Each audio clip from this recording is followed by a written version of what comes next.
Turner. Now, don't forget, you can listen to good things. We are streaming live over at supertalk.fm. We're also streaming from that SuperTalk Mississippi app and your local SuperTalk Mississippi radio station. And don't forget, you can watch us. We are on your computer, your mobile device. Just head on over to SuperTalk TV. And if you're looking for something spooky but also educational to do this October, then we got you covered. James Lee is joining us to talk about the 18th annual Krebs Cemetery Tour. So welcome, James. Thank you. It's good to have you here. Obviously, this has got to be an event that most people look forward to there in Pascagoula and on the Mississippi Gulf Coast. For you guys to have been doing this for the last 18 years, but why do you think it keeps being so popular each year? I think the reason why it's so popular is we tell a lot of the lesser-known stories. We develop a theme for the year. Such as this year, our theme is local medical history. And so we try to tell the stories that you may not have heard about. Things like Camp Jefferson Davis during at the end of the Mexican War, the soldiers were brought here to the beach in Pascagoula to do rehabilitation. They had a hospital here. So that's just one story that most people would not have heard of. Most people are not aware of the fact that the International Shipbuilding Subdivision here in Pascagoula, which is basically right outside of what is the Ingalls East Bank, after World War I, they brought soldiers here to rehabilitate after the war. So there are a lot of really interesting sidelines that most people are not aware of. James, how big is the cemetery? Because this is obviously, something that's there. It's not like you guys, it's not something you just put up once a year. This is something that's there all the time. But utilizing the fact that, it is October and sort of Halloween spooky season to bring in and educate. But how big is the cemetery? The cemetery itself is about 2 acres in property size. But we also incorporate the entire property of what is known as the LaPointe-Krebs House and Museum. So people get an opportunity not only to tour inside of the museum, but they get to tour outside of the museum. The museum is open free during the tour, so any of the people that come can go to the museum as well. The LaPointe-Krebs House is also open for touring. And one of the interesting sidelines for this year is we're going to have, since it's a medical theme, we have a local band that's comprised of doctors called Caution Swing Bridge, and they'll be playing on the porch of the historic LaPointe-Krebs House. Well, that's kind of cool. If folks had never heard of LaPointe-Krebs House, James, what's the unique history behind it there in Pascagoula? Well, most important thing about it is it's the oldest documented historic standing structure in the entire Mississippi Valley. Well, that's pretty cool. So when was it first built? What year is it? It was built in 1757 based on the dendrological studies of the timbers that were used to construct the building. Wow. Is a lot of the original structure still, I'm sure she's had to have a little bit of a facelift here and there over the last 100 years or so. But is it primarily original? It is. When we did the restoration following Hurricane Katrina for the things that were damaged, we were able to basically use the same building techniques that the original builders used. We did a lot of hand work of timbers, the tabby and fuselage, which are 2 different types of wall structures. One is made out of making a type of concrete out of oyster shells, where you burn the shells down and create this mortar that's used. And the other is used making Spanish moss and clay to make like a adobe type material. And we actually get the local students involved in that.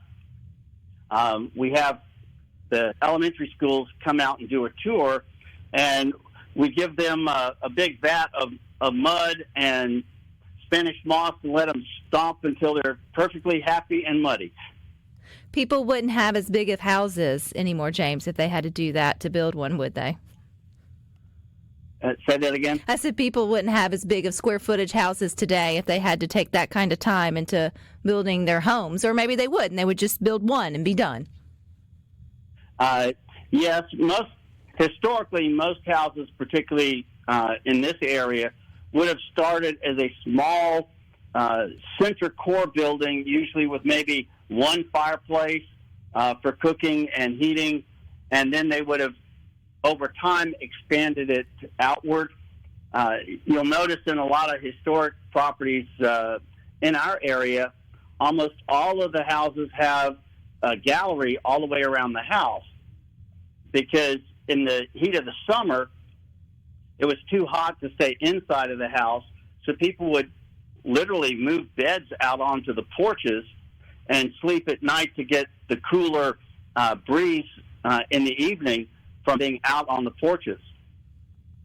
So much to learn, James, and I think that's why this is a more unique opportunity during this year to go do something seasonal, right? Like cemetery tours or spooky tours or things like that. But it also feels like this is also very educational.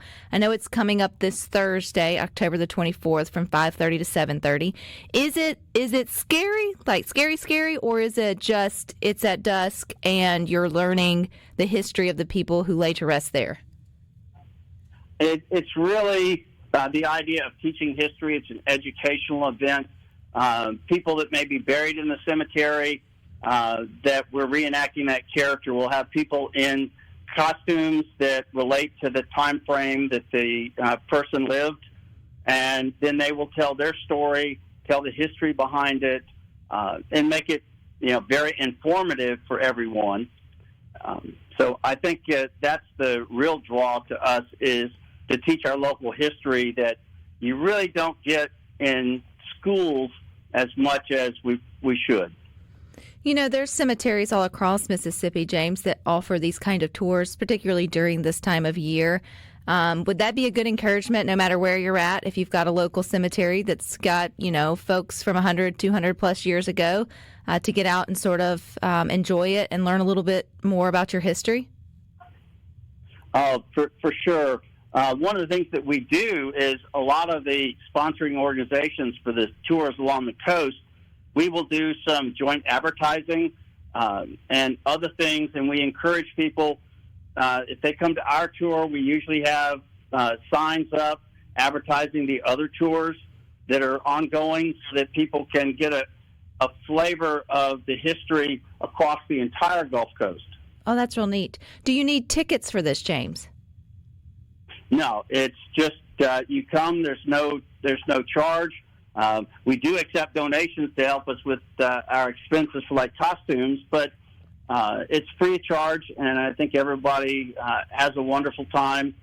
We don't let them start coming in till 5:30 to make sure that we're all set up on the inside, and we will go to 7:30, or if we still have people in line, we'll keep talking till we run out of people. So how long does a tour usually take? Most people that go through the tour, depending on if they spend a lot of time in the museum, which can take a good 45 minutes to an hour if you really are interested in history. Most people going through take about 30 to 40 minutes going through the tour. All righty. And is there anywhere we can go to learn more information?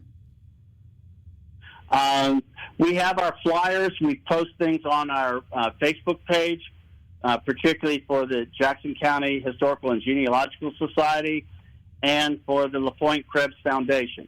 And if we can't make this one, is the LaPointe-Krebs House and Museum open throughout the year for tours and learning, even if it's not specifically the cemetery tour this Thursday?